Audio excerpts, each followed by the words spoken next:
Assalamualaikum warahmatullahi wabarakatuh. Hai Sobat Hukum, perkenalkan nama saya Cynthia Suci Septialiani. Saya mahasiswi dari STIH Habaring Hurung Sampit.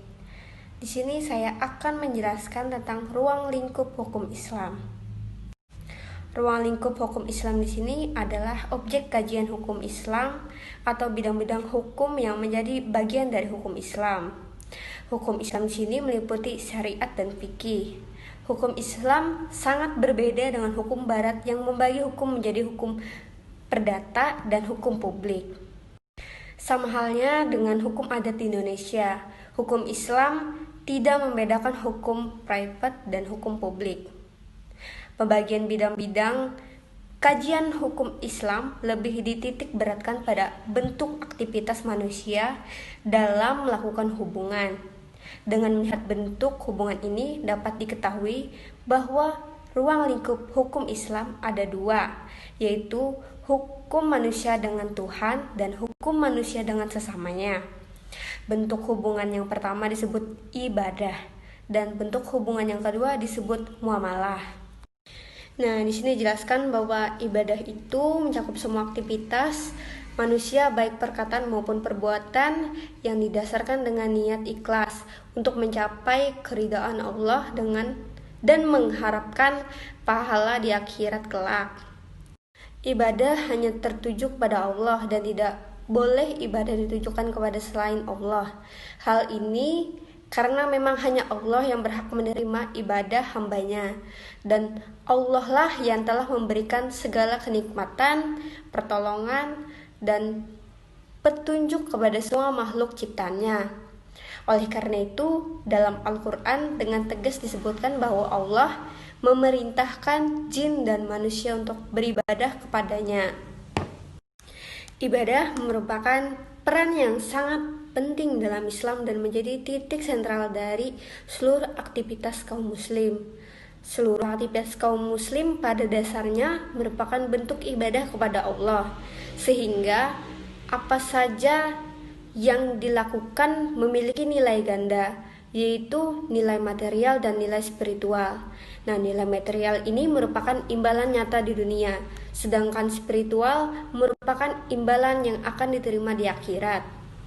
Nah, para ulama di sini membagi ibadah menjadi dua macam, yaitu ibadah khusus dan ibadah umum. Nah, ibadah khusus adalah ibadah langsung kepada Allah yang tata cara pelaksananya telah diatur dan ditetapkan oleh Allah atau dicontohkan oleh Rasulullah. Karena itu, pelaksanaan ibadah sangat ketat, yaitu harus sesuai dengan contoh dari Rasulullah. Contohnya seperti sholat, zakat, puasa, dan haji. Nah, sedangkan ibadah umum adalah ibadah yang tata cara pelaksananya tidak diatur secara rinci oleh Allah dan Rasulullah. Ibadah umum ini tidak menyangkut hubungan manusia dengan Tuhan, tetapi justru berupa hubungan antara manusia dengan manusia atau dengan alam yang memiliki nilai ibadah. Bentuk ibadah ini umum sekali, berupa semua aktivitas kaum muslim, baik perkataan maupun perbuatan, yang halal atau dilarang dan didasari dengan niat karena Allah. Jadi sebenarnya ibadah umum ini berupa muamalah yang dilakukan oleh seorang muslim dengan tujuan mencari ridha Allah. Nah, kemudian muamalah. Secara terminologis, muamalah berarti bagian hukum amaliyah selain ibadah yang mengatur hubungan orang-orang mukallaf antara yang satu dengan lainnya baik secara individu, dalam keluarga maupun bermasyarakat.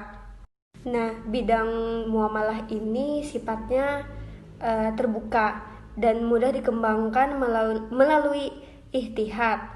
Kalau dalam bidang ibadah tidak mungkin dilakukan modernisasi, maka dalam bidang muamalah sangat memungkinkan untuk dilakukan modernisasi dengan pertimbangan ilmu pengetahuan dan teknologi yang sedemikian maju. Masalah muamalah pun dapat disesuaikan sehingga mampu mengakomodasi kemajuan tersebut. Karena sifatnya yang terbuka tersebut, dalam bidang muamalah berlaku asas umum, yakni pada dasarnya semua akad dan muamalah boleh dilakukan, kecuali ada dalil yang membatalkan dan melarangnya. Dalam prinsip dasar ini dapat dipahami bahwa semua perbuatan yang termasuk dalam kategori muamalah boleh saja dilakukan selama tidak ada ketentuan atau nas yang melarangnya. Oleh karena itu, kaidah-kaidah dalam bidang muamalah dapat saja berubah seiring dengan perubahan zaman, asal tidak bertentangan dengan roh Islam. Oke, itu saja yang bisa saya jelaskan tentang ruang lingkup hukum Islam. Semoga bermanfaat ya. Assalamualaikum warahmatullahi wabarakatuh. Bye, sobat hukum.